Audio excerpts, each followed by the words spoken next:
I was making $11.26 an hour, which is less than I was making at Sears 20 years ago. We're paid far lower than any other hospital in the Northern California area. I didn't have any income except for St. Joe's, so I had to go on food stamps and Medi-Cal. I swallowed my pride and I had to do that. After 5 years, I make like $11.11. So that's very hard. I bring home about $550 every 2 weeks. I have 3 kids.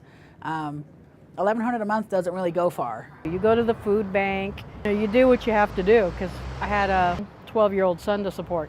Sometimes I don't have enough to make even like a nice dinner. I have to make like a potluck because I don't have enough money to, to make the nice dinner for the Christmas.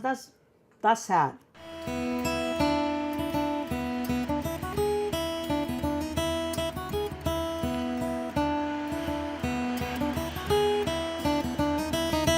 Nobody should have to go on public assistance working at a hospital job. We're just asking for a living wage. I had to eventually get a second job, working 60 hours a week. I'm a substance abuse counselor now. It's expensive to live here in Eureka.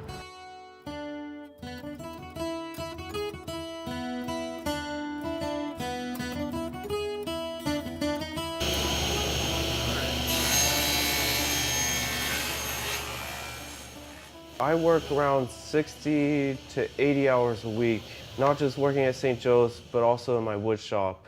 The bills keep going up, the wages stay the same. I have to sell my work in order to survive. I feel like I'm pressured into having to work so much just to make ends meet by the wages we're provided at St. Joe's. I had to clean the houses after the hospital and my days off. I start to work at 7 a.m. in the hospital. After work there, so I have to go clean sometimes one house, and I come back home around like at 9 o'clock, ready to make my lunch and prepare my uniform for next day. I feel so very tired, and I don't really, sometimes I don't have a time even to go shopping. I come to a house so very exhausted, but I have to do, like I said, because otherwise I cannot make for my bills. My grandchildren miss grandma because, before working in a hospital, every weekend I have for my kids. And now when those guys say, Grandma, can you pick me up for school? I can, because I have to work. When I went to the ER, it cost me around $700 to be seen for a 2-hour stay. Our copay switched from $50 to $150, and somehow our doctors are considered out of network with our insurance. So that was another $500 or $550 I had to pay. Like almost 2 weeks pay there just to be seen for 2 hours. I didn't need much, I just had food poisoning. I just wanted to, just feel better. I have to pay $150 when I go there, and that's not fair. So I had to work like 2 days to pay the copay, so that's not okay.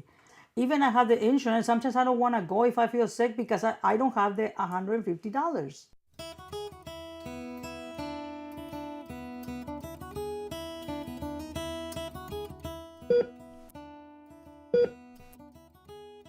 We're the first line of defense when something happens with somebody's heart. There's only 2 monitor technicians that are full-time for night shift, so that leaves me and one other person usually understaffed every night. You have 20 patients on your left and you have another 20 on your right, and you have somebody having some serious cardiac issues on the left.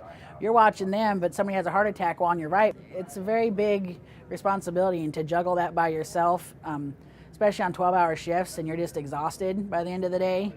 It's very difficult. It's very difficult and unsafe for our patients to have the staffing the way it is. If I miss something and the nurse misses something on the monitor too, that could spell bad things for patients.